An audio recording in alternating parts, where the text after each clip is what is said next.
Okay, I'm going to go ahead and start talking here. So, Right. everybody, thanks for joining live.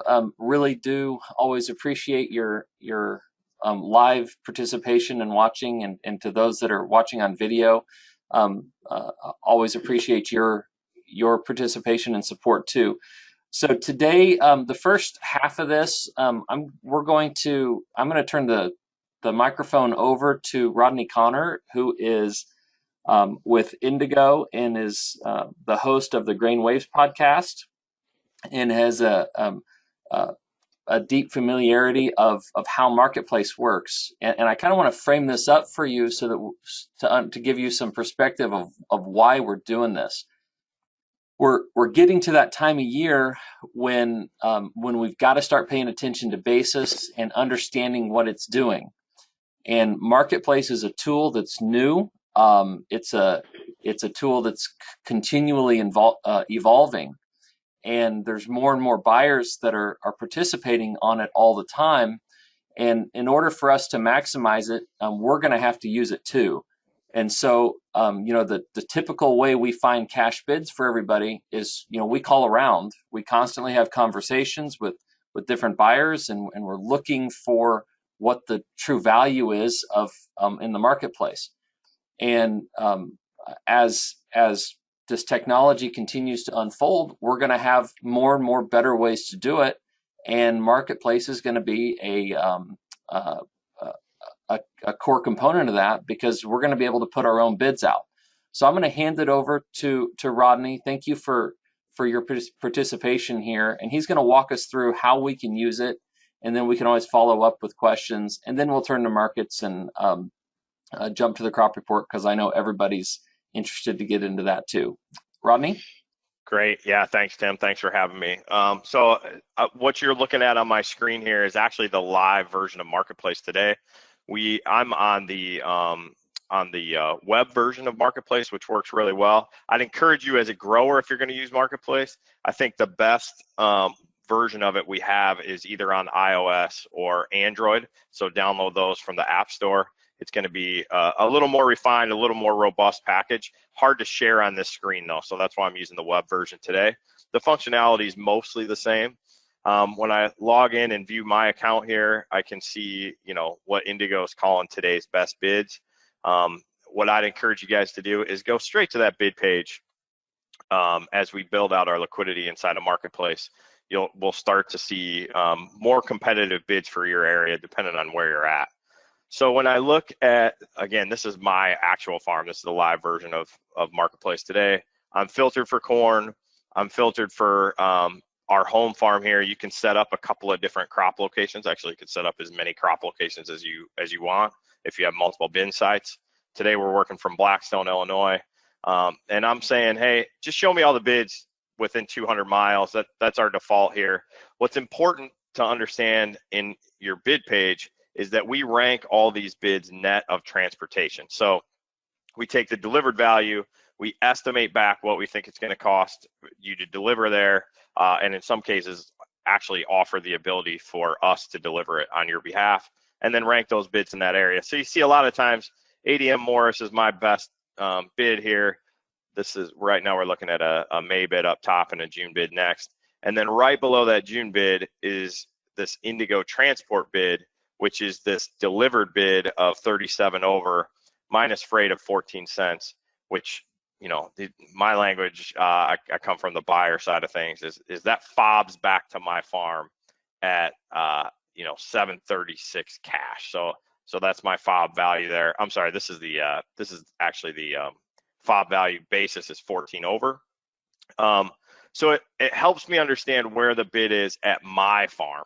Right, so even if I take this out 250 miles, there may be more elevators that get pulled in here. But since we're doing it net of transportation, it's organizing that. If we had an elevator that overpaid, paid for the grain plus my cost of trucking and was 249 miles away, they would start to show up inside of here. We don't see that often, so I think that 200-mile radius is really good.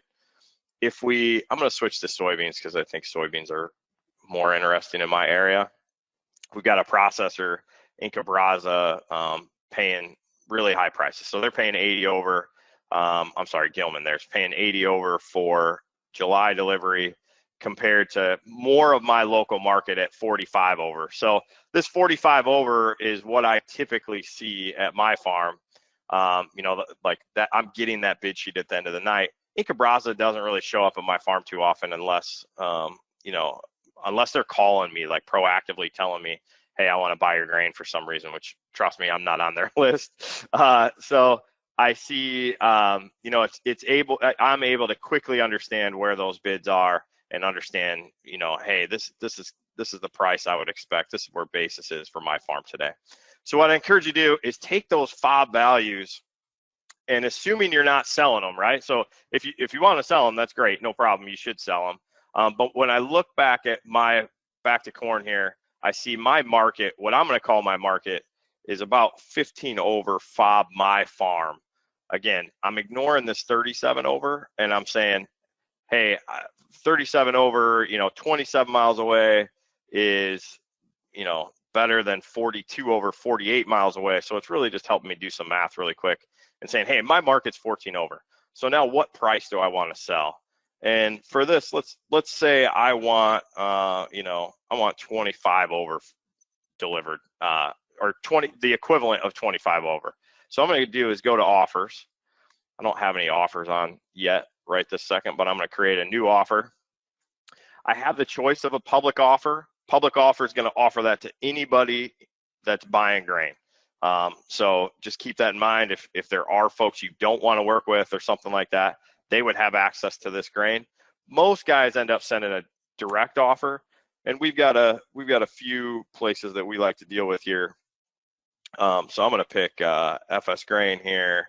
I'm going to pick, I'm just typing in my local city here that we deliver to. Trainer Grain is a good supplier for us. I'm going to say Ransom, right? So you'll recognize these elevators that populate here.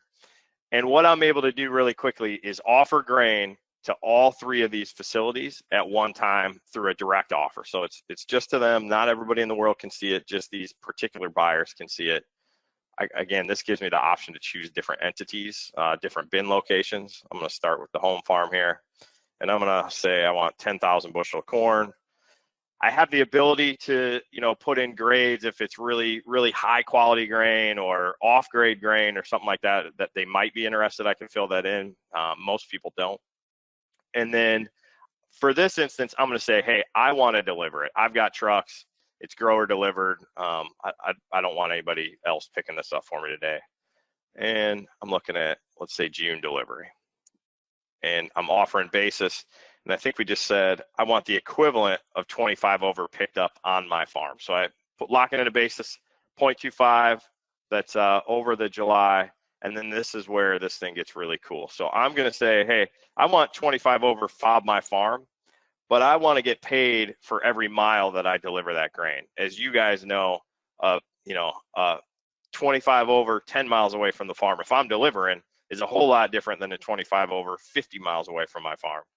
We want to help you craft the perfect offer to these buyers to get a price that makes sense to you. So what I'm typing in here is 0.003.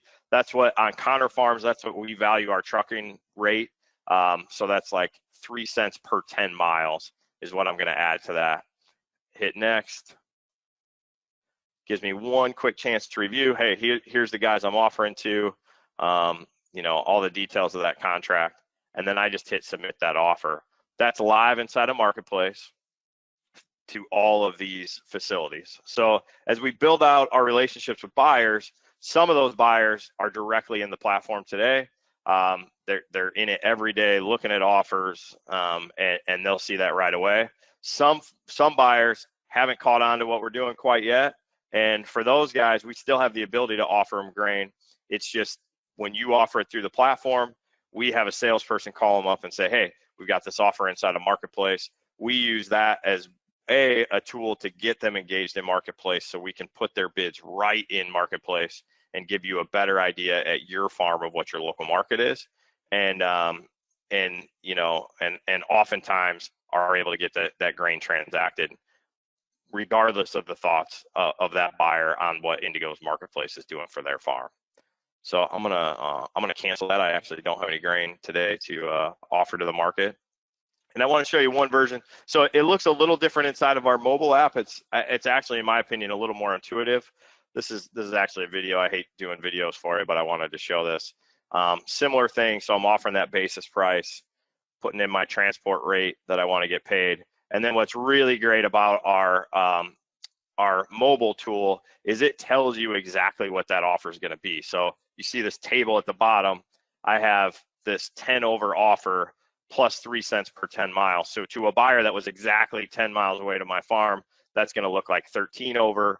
To a buyer that's 30 miles away from my farm, that's going to be a 19 over offer. So if that buyer that's 30 miles away from my farm accepts that bid, I'm going to get 19 over, and then I'm going to be responsible for delivery. So really easy way to offer grain. I don't in any way think this is going to replace relationships that already exist. I think this is just a really efficient way to have offers live, to have these buyers interested in buying your grain. And really, like today in markets where things are really tight, grain's hard to come by, we see fantastic behavior inside a marketplace that leads to the buyers getting the grain they want when they need it, and the farmer getting the price they want and turning those, oftentimes MPP, future only contracts, into cash. It's working really well.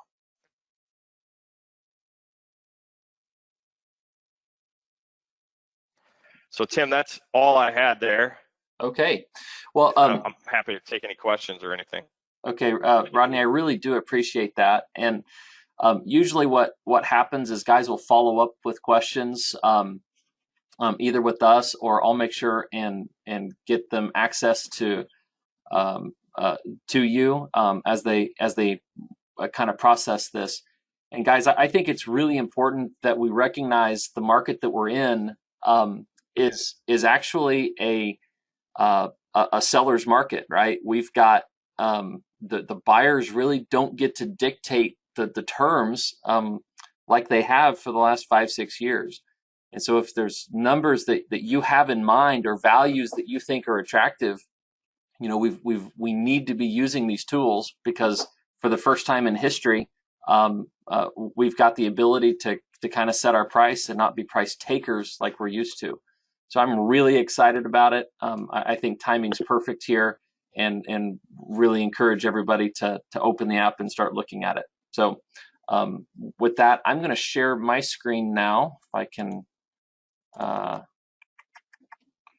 Yep. Okay, I'm going to share my screen, and kind of we'll start jumping through some of these markets, because I know everybody is interested in what's going on. Okay, so as we jump into this, overnight beans are screaming higher. I'm not sure exactly why, because there's no news on beans. We're just in this market where you expect it to do one thing, and boom, it's going to do the opposite. So as we prepare for the crop report today, the trade's really not expecting a whole lot in the soybean complex. We're expecting the USDA to cut and paste its supply and demand for the 6th month in a row, and not change things, because the USDA is just taking this hands-off approach and said, hey, we're going to let the market figure out what's happening with the soybean market. And so the market has just exploded, right? Since the March 31 report, we're up almost $3 a bushel on old crop soybeans.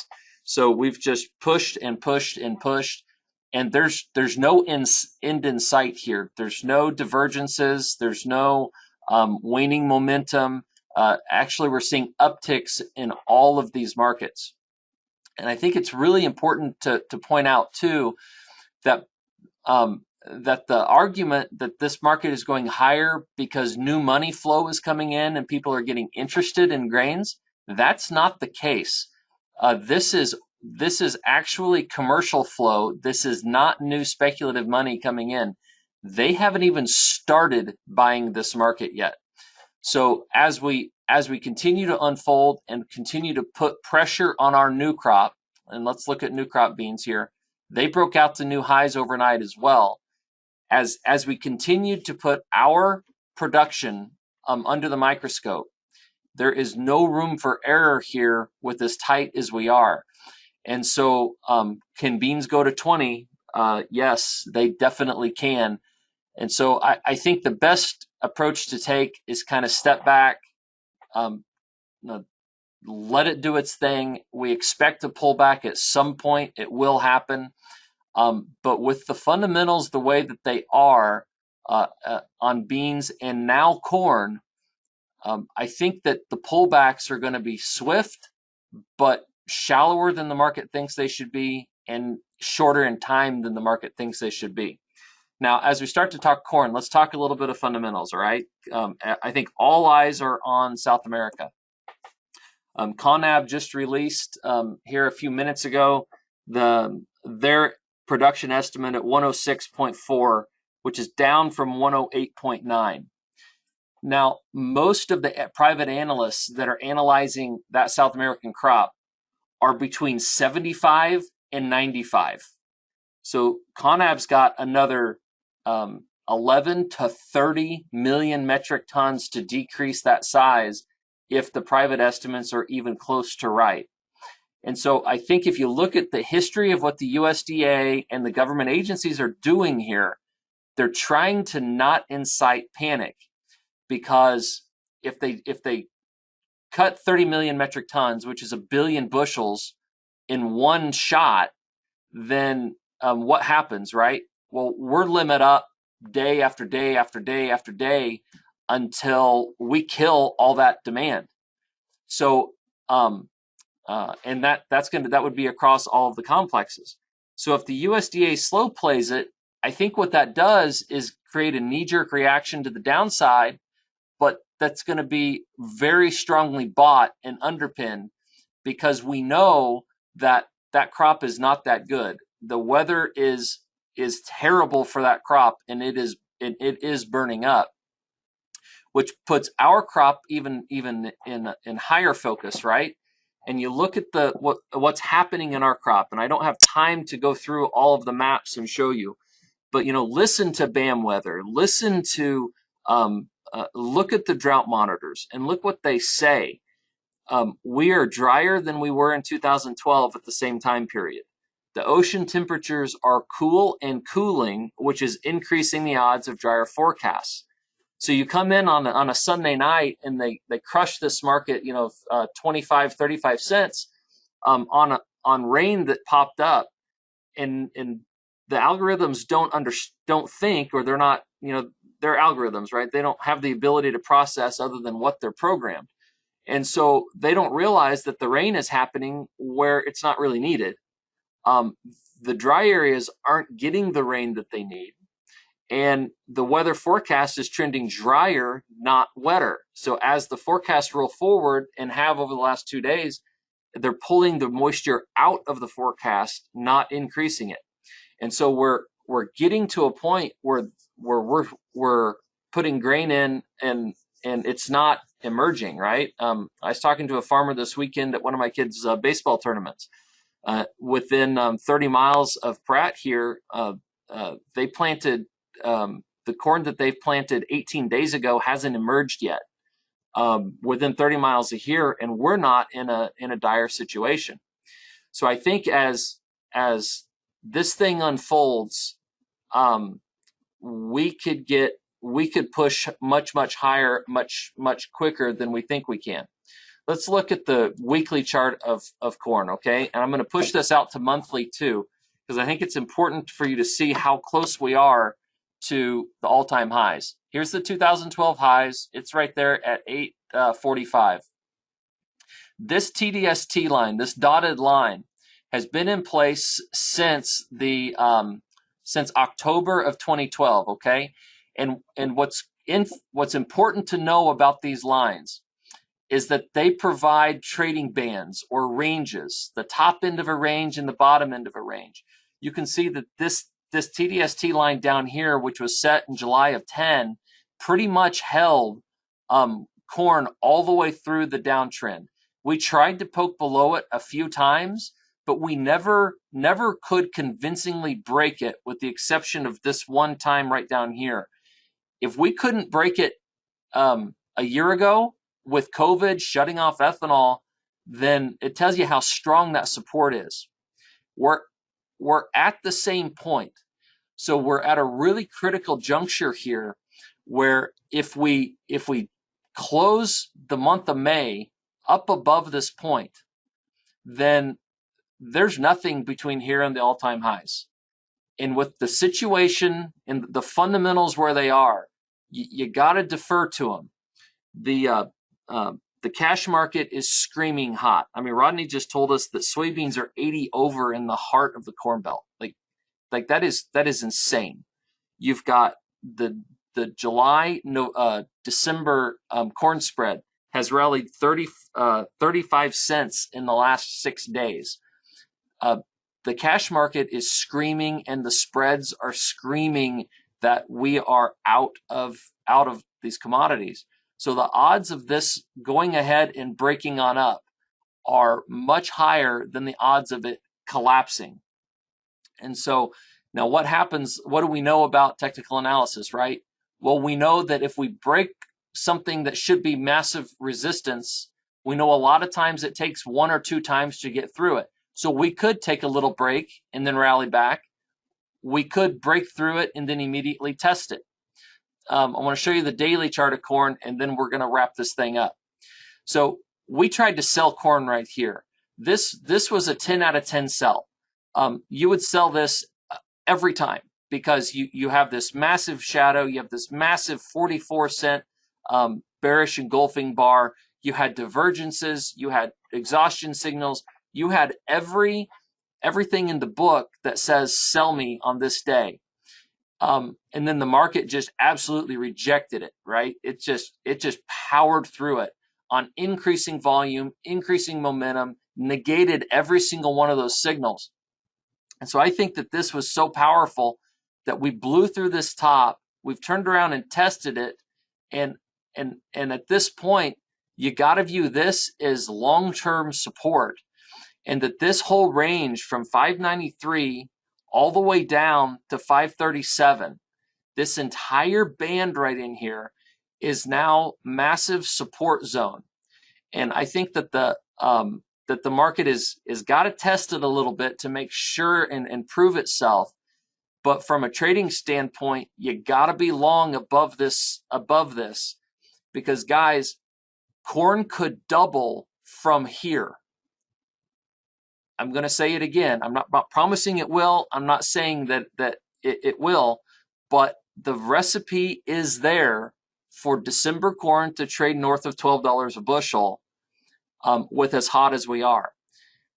China is buying the top of this market. Everyone says, well, China is a value buyer. They're only going to buy where the value is. Well, that's what they're telling us. This is where the value is. They're over $11 a bushel. South America is over $8, and burning up and getting worse. There's no new supply coming on other than what we are planting here, and China continues to buy it.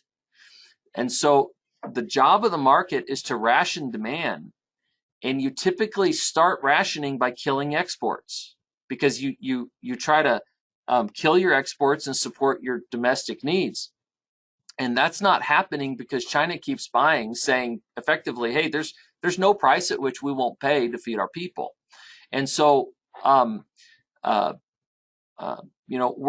going to see the market do some things here that I think are truly unprecedented. And there's nothing in the immediate future that says, hey, we're going to reverse this thing immediately. 2 weeks ago we talked, hey, if 1 year ago we said, hey, if you can't break $3 with these fundamentals, then you're never going to. Well, we started to talk the same line, and that's one of the reasons we sold it, is because we wanted to hedge it. Well, the market told us we were dead wrong, and that the fundamentals are actually stronger than we think that they are. And so even a test down into this range isn't nearly as bearish as what we had. So I think the right thing to do is just stand aside, let the market digest, let the market discover where it needs to go. And the last thing we should do is try to overtrade it. But at this point, I don't recommend that we do anything. If there's sales on the books, great, no one's hurt. Keep everything else that you have open. because we got a long way to go. And right now, the fundamentals are leaning to the bullish side. If that starts to change, we'll be all over it. If we get major reversal patterns, we'll jump all over them. If we see something that triggers a new sell signal, we'll jump all over it. But that is not today, especially after this impulsive action that we had last week. And so with wheat, I think it's the same. I'm crazily bullish wheat with this situation, because we're much cheaper than we are in corn, and I don't think that it's got the balance sheet room to ration itself, or to feed itself and ration corn for it. So I think wheat story is really coming. We just want to stay tuned to what's going to happen there. So we'll let you know how the report goes. Even if we get a knee-jerk reaction, I think it's a buy. I don't think it's a sell. I think you got to look up for the time being. I hope that's helpful. If you have questions on Marketplace, please reach out to us. We'll get you connected to the right people and get you up to speed so that we can put what we want out there and see who's willing to bite on it. Have a great week. We will talk to you next Wednesday.